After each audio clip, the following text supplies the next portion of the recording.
احترت شو بدي اساوي بهالبردات، واخر شي استقريت على البامية اليابسة. من زمان كتير ما طبختها.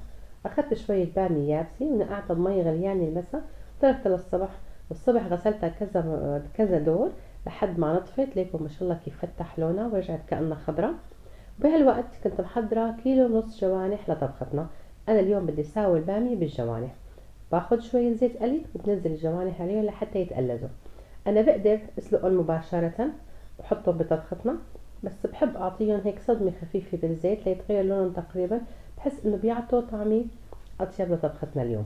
بعد ما تقلزوا برفعهم من الزيت وبنزلهم بطنجرة السلق اللي انا محضرتها. طبعا المي لازم تكون اذا ما كانت غليانة اقل شي ساخنة، ما بقدر نزله على مي باردة. المي ساخنة مع المطيبات لسلق الجوانح. بعد ما رفعت الجوانح بدي انزل البامي بنفس مقلايتنا. اذا كانت الزيت قليل برجع بضيفه وبقدر اخلط زيت مع معلقة سمنة. هون بدي اقلز البامي كتير منيح او اقليها مثل ما بيقولوا، اقليها كتير منيح. وبعدين بدي انزلها بالبندورة. انا هون بندورة، هذا عصير بندورة انا مجهزته كنت من ايام الصيف. البندورة عصرتها وغليتها وحاططها بقطاميز كاموني للشتوية. اخذت 3 قطاميز تبع الكيلو بتكفي لطبختنا اليوم. رفعت البامي نزلتها بعصير بندورة. هلا هون عم برفع الرغوة عن الجوانح، تقريبا استووا نص سواء، لسه بدهم وقت. والبامي على النار كمان استوت نص سواء. بامي مرقة البامي او بندورة تبع البامي آه كثيفة شوي، بدي اضيف لها مي، فانا بستفاد من مية السلق تبع الجوانح وبخلطهم فوق بعض، فهيك بكون تمام. بتركهم كمان على النار بدها شي نص ساعة لسه. هلا بشكل عام اي شي مشمس او المونة اللي مجهزة بالشمس بدها وقت على النار، يعني بدها وقت ساعة واحيانا اكتر.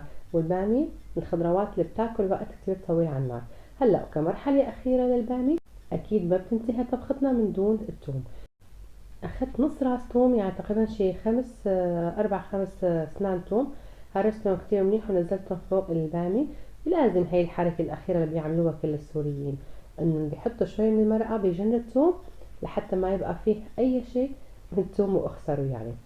وهون كنت طابخة رز قصير بسمنة. أنا بحب طعمة الرز القصير جنب الأكلات اللي فيها مرقة. وهيك بنهي طبختنا وبنقدر نسكب، وألف صحة هنا عقلكم جميعا.